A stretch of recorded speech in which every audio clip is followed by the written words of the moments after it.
All right, welcome back everyone to the 16th installment of M.F.'s weekly heavy hitter award.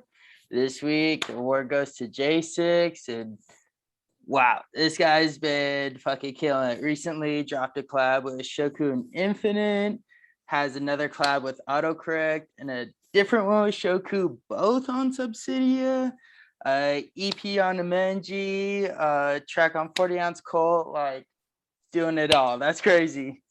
I appreciate that. Hella appreciate that. Oh yeah. I appreciate you all for tuning in, and let's just get this started. Basic starter questions, what's your real name? What's the story behind your stage name?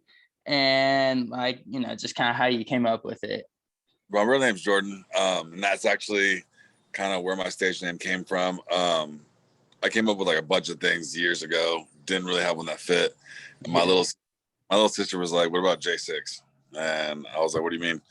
And she was like, "Your name's Jordan and it has 6 letters. Let's just find a funny, like a fun way to spell it." Oh.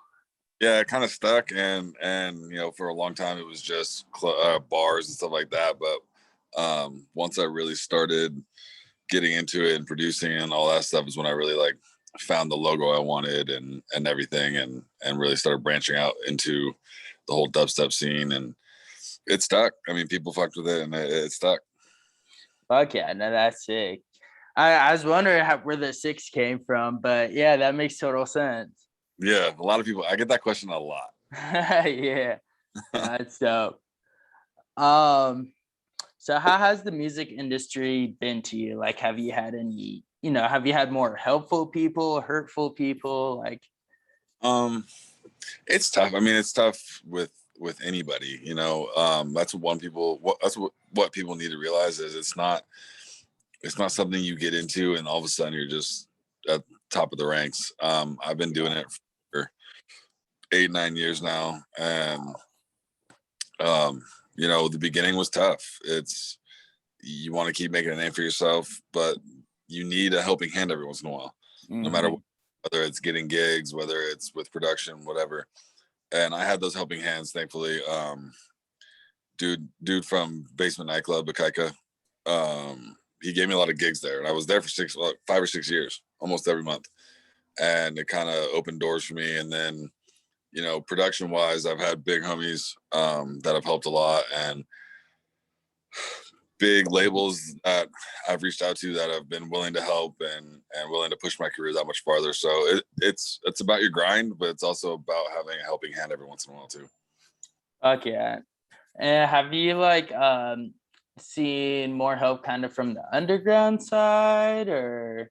In the beginning, yeah, but now like there's a lot of big artists that want to see smaller artists come up. They want to see that new wave. So I'd say the last 2 years, there's been a lot of bigger names that have been willing to work with you, help you, do whatever. I mean, Dirty Snatcher has been a big help in my career.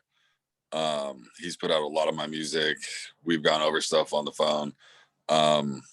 Another one that's gonna be a big help that I talk to a lot is Bear Grylls. Nice. Been on a lot lately, just asking him, what do you think about this track? What do you think about this? And so he's another guy that's really willing to help the underground. Nice, that's dope to hear. Yeah, I totally forgot that you have a track on Dirty Snatcher Records as well. Yeah, I have a few of them. Yeah. Oh shit, that's dope. Yeah. So Lee, I think Lee is doing a lot for the underground. I think RJ is doing a lot with his label Rude Service. He wants to see a lot of the younger guys come up too. So there are definitely, Excision's putting out all those comps. So there's definitely willing to see I guess those big names, those kids that aren't the big names start to come up. Fuck yeah, no, that's dope. That's what I like to hear. Yeah, it's dope. So what has been your favorite city to play in? And of course, why? And if you haven't played in many different cities, what has been your favorite set and why? My favorite city to play in is Vegas, as of right now.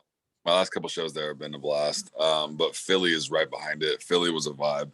Uh, Philly had that underground kind of gutter vibe, but it was still packed out. It was still fun. And Philly, like the city in general, is dope.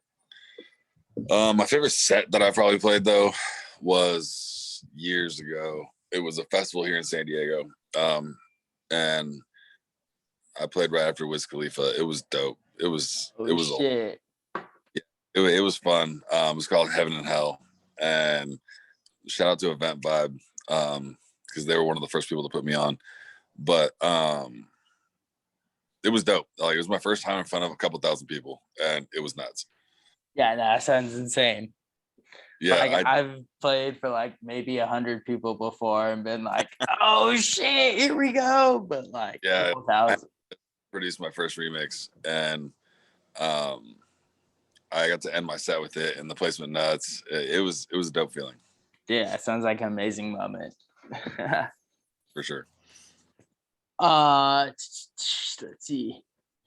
So how do you battle? Speaking of playing for thousands of people and shit, how do you battle with stage fright? And if you don't have it, what mindset are you in that keeps you, so calm, collected, and shit?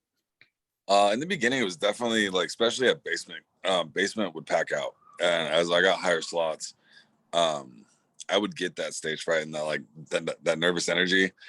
For a while, I would take a shot or two, and then go up. Now it's just kind of second nature. It amps me, and seeing that crowd just kind of it gets me ready. So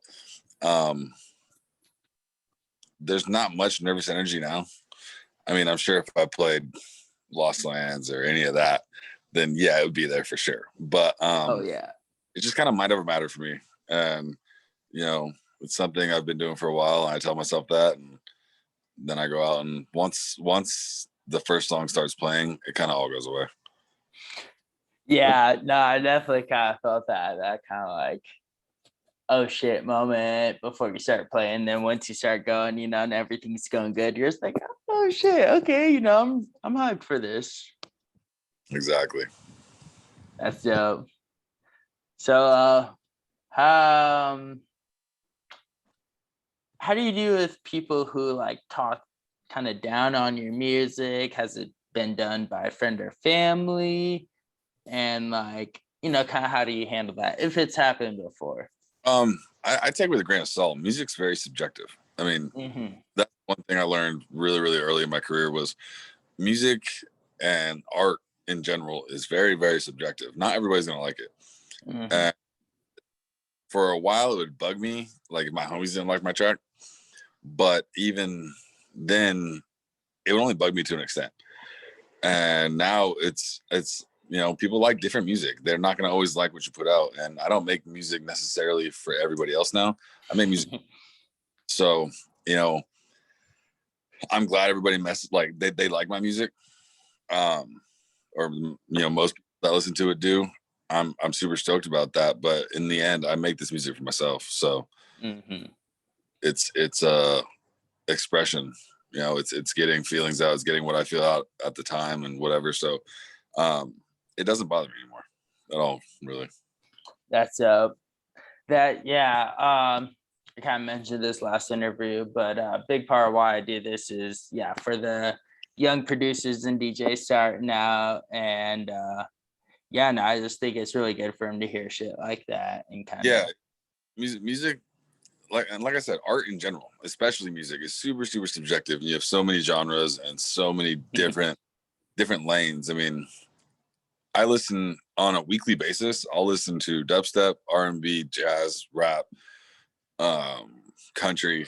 Like, not everybody likes all of that. And some people stick to their lane. Like and their lane's a lot smaller than others. So, not everybody's gonna like your music you make. Do it for yourself. Don't do it to make other people happy. Do it to make you happy. And if you're doing that, you're gonna come out with some pretty good music. Oh yeah. Oh shit. Oh yeah, I'm good. Somebody calling me. Oh, you're chilling. And I feel like another kind of important one for like young producers and shit is how do you juggle, spending hours working on music, even if you're not feeling it, and knowing when like you need a break and to go out and do something else, because a lot of people are like, oh, people are grinding at it like 5 to 8 hours a day, if you want to be a big name, that's the kind of stuff you have to be doing. And then there's the other side of, if you're not feeling it, it's not good to force yourself to do it. You're not going to make, necessarily the best stuff and all that. Yeah, I definitely agree with both sides. I mean, some people are wired to go, 10 hours in a day, all the time. Like my boy autocorrect, he can do that day in and day out. I can't.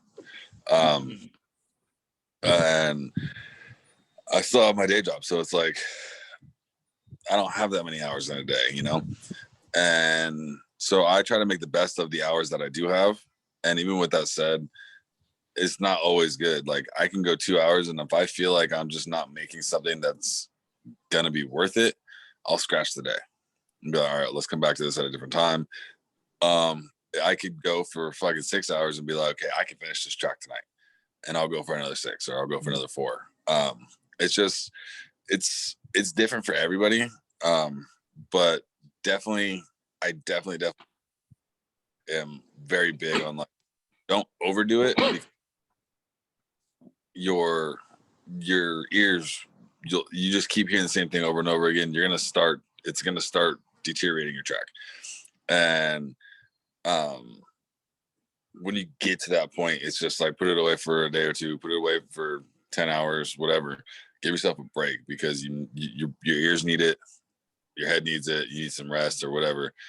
Come back to it and then go from there. But there are a lot of guys that can just go, and they're just, I don't know, to me, a different breed, because I can't do that shit. Yeah, no, I feel that. I feel like that's something I definitely struggle with is like, I'll be like, all right, I need to produce today. I'll start grinding at it. And then, something won't work out for a good 30 minutes. And I'm just like, all right, done. Yeah. And I kind of feel like shit for it, because like, then I'm like, done for the day. If not, I might do a little bit later. But yeah, no, it's crazy because I hear stories about people who grind for hours on end and do it. And I'm just like, Yeah, I can't. I mean, I'll always go at least 2 hours and give myself that. But after 2 hours, if it's not where I want it to be, then yeah, I put it away. I'm like, we'll try again tomorrow. Yeah. So yeah, I guess 2 hours does sound like a good, you've tried enough different things to see if it's gonna work out, if you're feeling it. Yeah. That's up. That's up. Um, so what has been the craziest thing you ever witnessed at a show? Like, either in the crowd and you just saw some shit and you're like, did that really fucking happen? Or like while playing and you just like looked into the crowd and you're like, oh, holy fuck. Like, There was one at Basement a couple of years ago, and people are headbanging, people are going, and this chick gets on these guys' shoulders, and she's right in the front. And then she climbs over and tries to like climb on. There was like a glass like a glass thing that went between us, and it was only about 6 inches high. She tries to climb over, and I'm trying to keep her in the crowd because she would have right on the decks. So I kind of push her back in, and then they throw her over, and like she like hits, and I kind of catch her, and I push her back into the crowd. And it luckily it didn't do anything, but the crowd thought it was hilarious. It was, I mean, security didn't think it was too funny. yeah. And about 10 minutes later, she ends up behind me, and I looked at security like, how does she get back here? So they go and they grab her, and she was just super turnt, and it was funny at the end of the night. But yeah, this chick was doing anything and everything to get on stage. Yeah. And it was it was wild, especially when they just like 3 dudes just chucked her over the little glass. I was thoroughly surprised. But, that, and I've had like same thing at Basement. I've had people throw like $20 bills on stage before. Like, yeah, there was one night I had like 4 people throw like 20, $25 on the decks, like just huck it, and they just landed on the decks. And I looked up and I was like, okay, like this is chill. Like, Sure. yeah. And like that was a little bit earlier in my career, but I remember going to a Kaika like, yeah, these people were throwing money on the decks, and he was like, it's yours, keep it. Yeah, but other than that, nothing's been too crazy. Most of the time, security's pretty solid. I haven't played any of the big major festivals yet, so I'm sure I'd see um, some more wild shit when that. Yeah. But yeah, there are definitely some times, you know, you see shit off in the background or whatever, and people like to get turned up, so it makes the night funny, makes the night more fun. But that one night with that chick, that was nuts. I'm surprised she didn't mess up the decks. That's crazy. That kind of reminds me of did you see the whole Riot 10 fiasco at Hard Summer and the dude ran on stage? Yeah. Yeah. Uh, I mean, they're ballsy. People get ballsy, and I don't know how to carry sometimes, because these guys are usually pretty good. Well, yeah, I was actually at Hard Summer during his set, and I remember seeing him run up on stage and, you know, put his arm around him, kind of dance for a little bit. And then, like, you know, Riot 10 gave him a hug and everything. And I was like, oh, who the fuck is that? What artist is that? Or whatever. And then, yeah, security yanked him off stage and he got on the mic. He's like, I have no idea who that was. And I was like, what? Yeah, that's funny. Like, there was another festival that just happened. Some guy was like naked on the subs or some shit. What? Like, people get, yeah, it was all over Instagram for a hot minute. But this dude was like, he got past the barrier, was on subs, and was butt ass naked. Like, that would be, I'd be like, yo, get him out, like get him Yeah. But people get a little too turned, you know, and they're there they're there to have fun, but sometimes it's a little too much. Yeah, no, I can imagine. I mean, having someone thrown at you while playing would be kind of hard to deal with.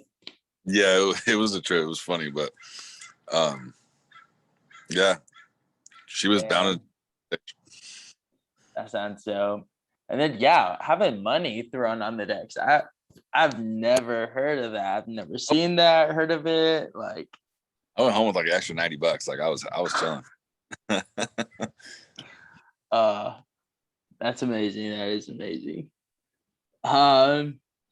So what would you say has been the hardest part about your, you know, career? Has it been like, you know, managing your time, just keeping yourself motivated? Like, yeah, I'd say motivation, because there's been highs and lows. There's been multiple times where I was just gonna give up. But I've had people, you know, in my circle that have pushed me to go farther, and you know, times when I was like, this just isn't gonna pan out, and kept getting pushed to stop. There was a point in my career where I stopped for like 10 months, just gave it all, just quit, but missed it too much, so I came back, and I'm glad I did.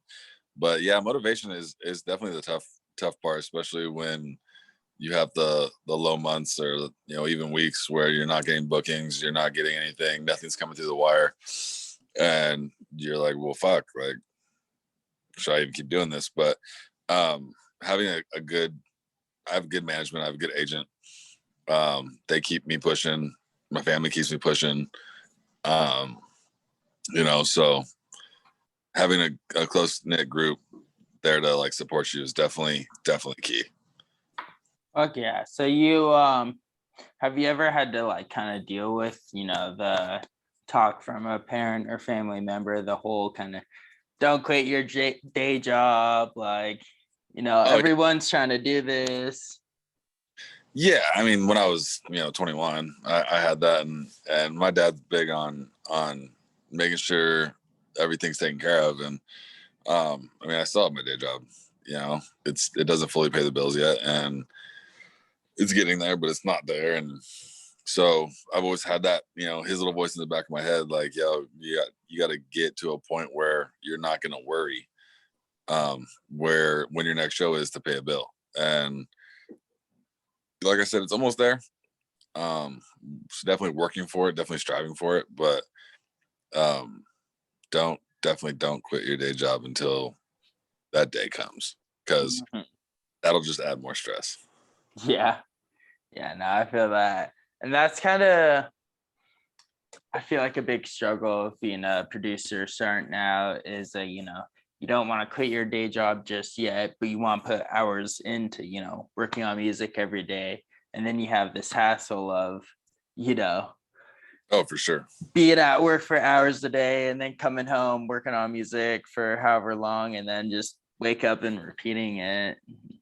Yeah, and like there's sometimes you have to kind of mix and match. I mean, there's days where on my lunch break, I have a track that dropped and I'm doing my whole lunch break worth of promo. You gotta learn to kind of work the system, but if you want it, you'll do it. If you want it that bad, you'll go after it. And some days I'll wake up earlier than I gotta go to work and finish a bridge, finish a drop, finish something, get something done because I know I have to work late that night or whatever. Mm. So it's all about how you manage your time. Oh yeah. And yeah, that's I mean, for me personally as well, but I feel like for most people that I talk to, I feel like that's just the hardest thing is just, you know, finding that perfect balance of, yeah, just working on it, getting it done. Cause I was watching a YouTube video recently about like motivation and shit, and it was saying, you know, motivation is just kind of like an emotion, and people don't feel one emotion all the time. You're happy, you're sad, whatever. Yeah. So what matters most with wanting to get something done is self-discipline. Because if you have that self-discipline to do it, even when you're not feeling it, you're still putting in work to do it. But yeah, I know that really spoke to me, and I was like, damn, that makes sense because I'm not always motivated. But if you got that self-discipline, like going to work or something, you're still waking up and doing what you got to do. Yeah, I mean, it's all about how you work on your time, and I mean, if you can get that down, you should be fine. Oh yeah. And then, so how has been, being a DJ dash producer change you as a person more kind of outside of music, like, yourself, your attitude or how you kind of mindset on things and stuff like that? I wouldn't say it's changed me at all, really. I'm still the same guy outside of music as I am when I'm doing music. I act the same way, do the same things. Only thing that may be different is when I'm kind of producing or in that mode. I just don't like to be bothered. That's it. Okay. When Yeah. I'm at a show and I'm meeting people and doing whatever, like I have the whole demon persona, all that, and the devil tail and all that shit. But that's all that. That's just a persona. I mean, you meet me at a show, you meet me at a festival, you meet me anywhere, you'll get to meet the real me. And um, I don't hide behind any masks. I don't hide behind anything. It's me, and it's the same me that would be at my house kicking it all Sunday with my family. You know what I mean? So there's no change there really. It's never changed me. If anything, it's made me learn how to work a little bit harder for what I want. But that's about it. Okay. Yeah. So I pretty much has it taught you more kind of lessons on like patience and stuff, just kind of over the years, working with people in the industry, how to, kind of deal with bullshit a little more? Has It's it just been straight up? you learn to see through bullshit, I guess. You hear things in the beginning of your career and you're like, oh yeah, I'm so stoked this is gonna happen. But then it doesn't, and it's because you're in the beginning of your career, nobody really cares, blah blah blah. So like kind of teaches you to look through the bullshit, and weed that out. But other than that, like yeah, patience, because some guys work slower than others when you're on a collab. I mean, I'm guilty of that hella. I tend to lag. So um but that's about it probably for me. Okay, yeah, no, I feel that definitely. Um, and I guess my favorite question would be, if you're not already, at what point would you be content with your music career? I mean, I'm content with it. I'm definitely content with where it's at. It's definitely a lot further than I thought I'd be. But I definitely want to keep going. You Mm, know, I'm happy with my where my music's at, but it's also made me a lot hungrier to get further. So, you know, in the next couple of years, I want to see myself on these big stages, on these lineups, um, for major festivals and shit like that. Like that's the end goal, is to consistently every year be playing these festivals, have a tour, et cetera, et cetera. So that's where I want to be at. But as for being content, like I am content with where my music's at. I'm content with what I've made. If my music career was the end of the day, I'd be okay with that. Uh, but I want to keep grinding and I want to keep going and I want to keep seeing how much further I can push this project. that's dope. That's like one of the first times I've heard kind of in the middle response, because it's always been either like I'm content, I'm happy with where I've been, where I'm at now, everything's chilling, like, I'm all good. And then I've also heard other responses of I'm never gonna be content no matter what happens. I'm always gonna I know I can do better, so I'm always gonna push for better. But that's kind of the first time I've heard like a good in the middle response of being happy with what you've done, but also knowing there's more to do, kind of. Yeah. And I mean, my family's told me that all the time. Like they're like, look how far you've come this amount of time or whatever. And it's kind of opened my eyes to like, I know guys that I've been doing this with that aren't anywhere near where I'm at, but they've been grinding just as hard. And it's like, I've gotten some lucky breaks and it makes me content. Like, okay, you know, even with the lucky breaks, whatever, like I'm happy where I'm at. I'm happy with what I've made. I'm happy with the music I've made 5 years ago. The music I make now is different and way better and progressed. And if it was the end of the day, I'm okay with that. But I know I can keep getting better and I know I can keep moving forward. So let's do it. Let's keep that train rolling, you know? Yeah, no, that's dope. I love that. And yeah, what would you say would be a kind of, guess, bigger factor? 'Cause like you said, there's a lot of underground guys who are doing crazy shit. They're just like, doing mind-blowing shit that should get them on like a main stage, but for some reason they just kind of stay underground. Would you say that kind of comes more into branding or stuff, or like kind of skills, or just kind of, getting a good lucky break, meeting the right person at the right time type Um, stuff? it's all of the above. I mean, what people don't understand is this industry is like 10% music, every 90% marketing. Mm. Um, you got to market yourself right. You got to have good branding. You got to have people that are gonna put your, you know, repost your shit, et cetera, et cetera. That's a huge impact on your career. And if you're not gonna have that, if you're just gonna make music and self-release, that's great, but it's gonna be really hard and really tough to get where you want to get. Um, but always having a couple of lucky breaks is nice. Trust. I mean, it's definitely very helpful. Um, and I mean, yeah, you got to have good music. I mean, again, but what's good Mm-hmm. music's subjective. So it kind of runs in a gray area. Um, but I'm very thankful because like my management goes ham for me. They do a lot for me, put me out there a lot. Shout out to 92. They do a lot, and having people like that helps your career very much so. Yeah.